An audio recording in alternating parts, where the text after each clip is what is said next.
Hello, welcome, Devil Sniper here, and today I'm bringing you episode number 1 of our career mode with West Ham United. Yes, the mighty West Ham United is coming to YouTube. The career mode we all want, the career mode we all love and adore. So we will be doing it on world-class difficulty, 5-minute half lengths, and of course squads used will be download latest. But obviously it says there's no current update on those, so I'm a little bit concerned about that. But hey-ho, there's going to be one slight difference to this career mode, and we're going to be taking a risk from the outset. 1, I'm going to be using a character I've used before on YouTube.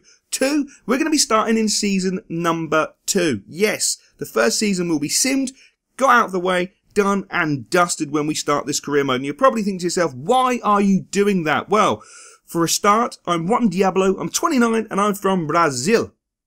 And the reason why I'm starting in season number 2 is because DSDG came to me at the end of May 2014, just before the start of the 2014-2015 season, and said, Sam Allardyce is going to do one more season. He's got a settlement package. He'll be leaving at the end of that season, and we would like you to sign a contract to hopefully deliver European football, get us into Europe, get us in the top 6, win domestic silverware. That is what my remit is. That is what I'm gunning for, and that's hopefully what I can do, because I've been quite successful with Bahia in Brazil.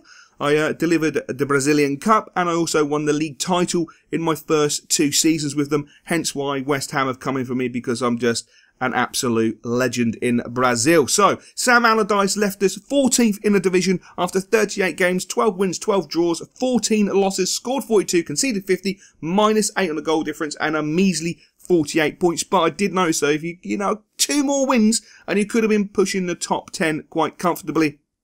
Obviously didn't happen, so it was a 14th position, which is it's a good start for me, because now I can only build upon that, which is fantastic. So what we're going to do is have a look at the squad report from the end of last season. Which players Sam used the most, which players done well. Obviously Mark Noble done astoundingly well with 19 goals in 48 games. It's fantastic.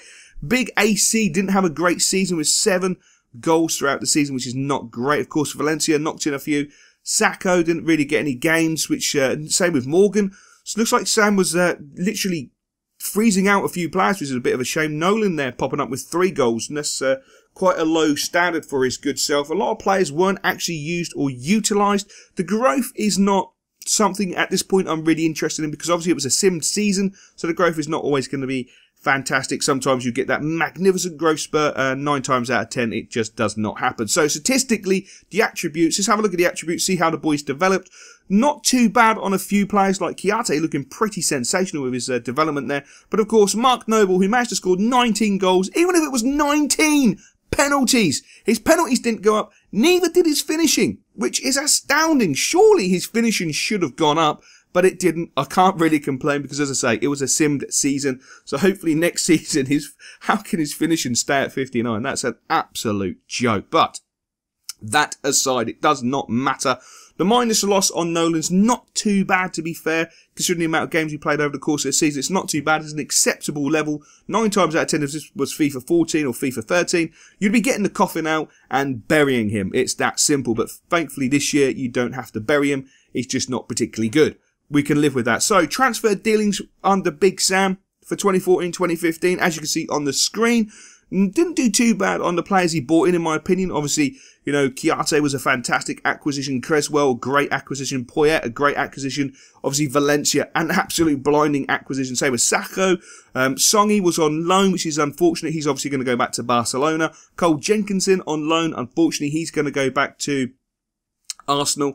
And obviously on the going out, as you know, during the January window, of course, Zarate went to Queen's Park Rangers, didn't really settle in, and probably one of the first players we're going to have a look at and think to ourselves, do you know what, do we keep him or do we let him go? It's a big decision, but we are in season number 2, so this is where all the goodness now can start to happen. Yes, the goodness.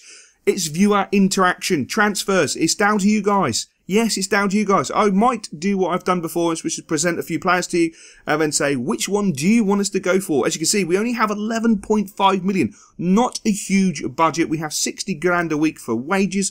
Not really a huge budget on both of them, considering we are in the Premier League. And we need to cash in on a few players, give ourselves a few extra coffers in the back burner, and be able to go and spend that on players. Now, at the beginning of season number 1, depends how you look at it. I didn't cheat.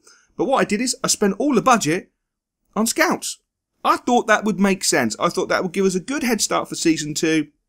We've got a nice little scouting system, all ready to go, all ready to rock and roll. All you've got to do is tell me where to send them. Tell me where you'd like me to send the scouts. Do we send them out to Brasilia? Do we send them to Argentina? Do we send them to Italy? Where do we send them? What talent can we bring back? We're going to have a quick look at the contracts, and I'm going to talk you through what I actually also did at the beginning of season number 1, because I didn't want to lose a few players. Now, there was a few players on 1-year contracts.